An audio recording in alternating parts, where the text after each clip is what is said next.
ప్రజావాణి కోసం ప్రజాభవన్ కు భారీగా తరలిస్తున్నారు ప్రజలు. తెల్లవారుజామున 4:30 నుంచే ప్రజాభవన్ కి క్యూ కట్టారు ప్రజల నుంచి ఫిర్యాదులు స్వీకరిస్తున్నారు అధికారులు. ఉద్యోగుల బదిలీలు, పెన్షన్లు, భూ కబ్జాలు, డబుల్ బెడ్రూమ్ సమస్యలపై ఎక్కువగా ఫిర్యాదులు వస్తున్నట్టు తెలుస్తోంది.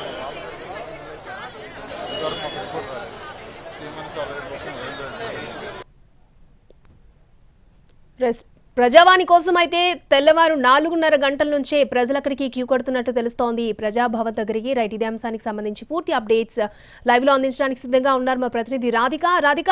అక్కడ ఏ విధంగా ఉంది క్రౌడ్, అధికారులు ఏ విధంగా వారి అభ్యర్థులను స్వీకరిస్తూ ఉన్నారు?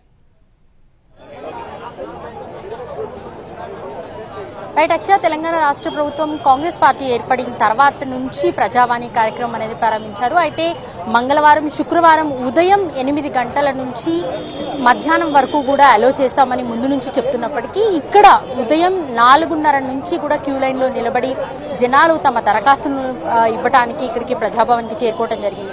అయితే ప్రస్తుతం మనం చూస్తున్నట్టయితే ఇది అంతా కూడా భవన్ కి బయట ఉన్న విజువల్స్ గా చూడొచ్చు. ఉదయం నుంచి వాళ్ళు దరఖాస్తులు అందజేసి బయటకు వచ్చిన వాళ్ళుగా చూడొచ్చు. అయితే వీళ్ళల్లో కొంతమందితో మాట్లాడించే ప్రయత్నం చేద్దాం. వాళ్ళు ఎలాంటి సమస్యలతో దరఖాస్తులు ఇచ్చారు అనే వివరాలు అయితే తెలుసుకుందాము. అమ్మ, ఎక్కడి నుంచి వచ్చారు? మీ సమస్య నాంపల్లి మండలం మేడం, అది నాంపల్లి.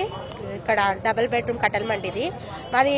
ఇల్లులు తీసుకున్నారు మేడం గవర్నమెంట్ టీఆర్ఎస్. 128 మాకు శాంక్షన్ అయితే 103 ఇచ్చారు మేడం. ఇంకా 20 బ్యాలెన్స్ ఉన్నాయి.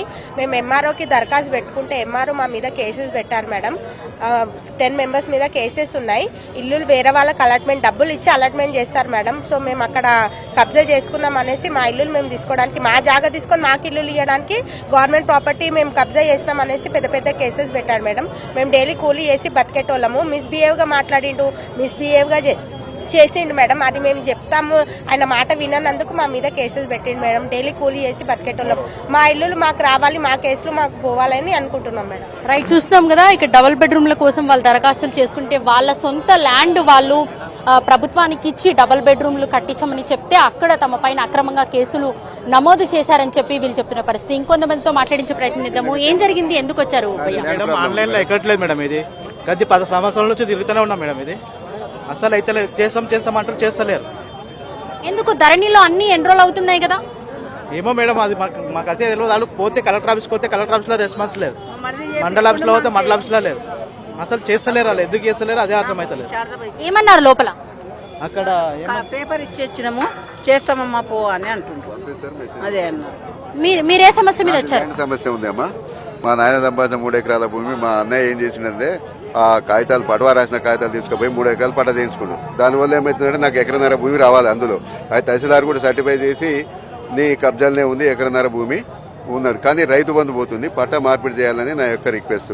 Okay right. మీరు ఏ సమస్యతో ఇక్కడికి రావడం జరిగింది? మేడం, మేము హెల్త్ డిపార్ట్మెంట్ మేడం. మేము ఏఎన్ఎంస్ రేవంత్ రెడ్డి సార్ కూడా తెలుసు మా సమస్యలు. మేము 18-20 ఏళ్ల నుంచి రెగ్యులర్ పోస్టులు వేయట్లేదు మేడం. ఈ ఏమంటారు, ఈ దొరల పాలనలా అందరూ నలిగిపోయి ఇంతమంది వస్తున్నారు.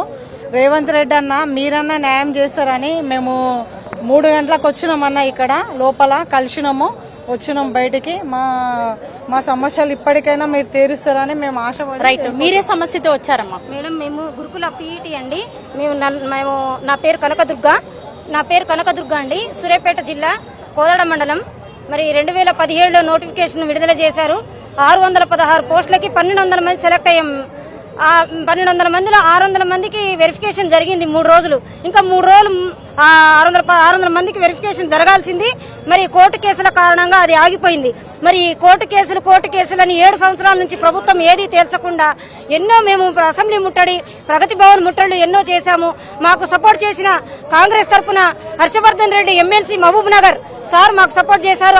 ప్రతిపక్ష నాయకులు ఉన్నప్పుడు రేవంత్ రెడ్డి సార్ కూడా అప్పుడు మాకు సపోర్ట్ చేశారు. మీ పోస్టింగ్స్ మేము వస్తే అమ్మా మీకు పోస్టింగ్ మేము ఇప్పిస్తాము అని ఆనాడు చెప్పారు. మరి ఈ రోజు చూస్తున్నాం కదా, ఇటు భూ కబ్జాల నుంచి నిరుద్యోగుల వరకు ప్రతి ఒక్కరు కూడా తమ సమస్యలు చెప్పుకోవడానికి, దరఖాస్తులు ఇవ్వడానికి ప్రజాభవన్ కి అయితే చేరుకుంటున్నారు. ఉదయం 3 గంటల నుంచి కూడా క్యూ లైన్ లో ఉండి తమ సమస్యలు చెప్పుకోవడానికి ఇక్కడికి వచ్చామనేసి ఇక్కడికి వచ్చిన బాధితులు చెప్తున్నారు. లోపల కూడా ప్రజాభవన్ లోపల కూడా మొత్తం 7 కౌంటర్లుగా ఏర్పాటు చేసి విభాగాల వారీగా ఈ దరఖాస్తులన్నింటినీ కూడా డివైడ్ చేస్తూ వాళ్ళ సమస్యలు వినడానికి అధికారులు కూడా సిద్ధంగా ఉన్నట్టుగా తెలుస్తుంది. ఉదయం నుంచి వచ్చిన ప్రతి ఒక్క దరఖాస్తును కూడా వాళ్ళు స్వీకరించి దానికి సమస్యకు సంబంధించిన పరిష్కారాన్ని కూడా చేస్తాము. అలాగే వాళ్ళకి SMS రూపంలో ఎలాంటి పరిష్కారం జరుగుతుందనే వివరాలు కూడా SMS పంపుతాము అని చెప్పి వాళ్ళు చెప్తున్నట్టుగా తెలుస్తుంది. ఓకే రాధిక.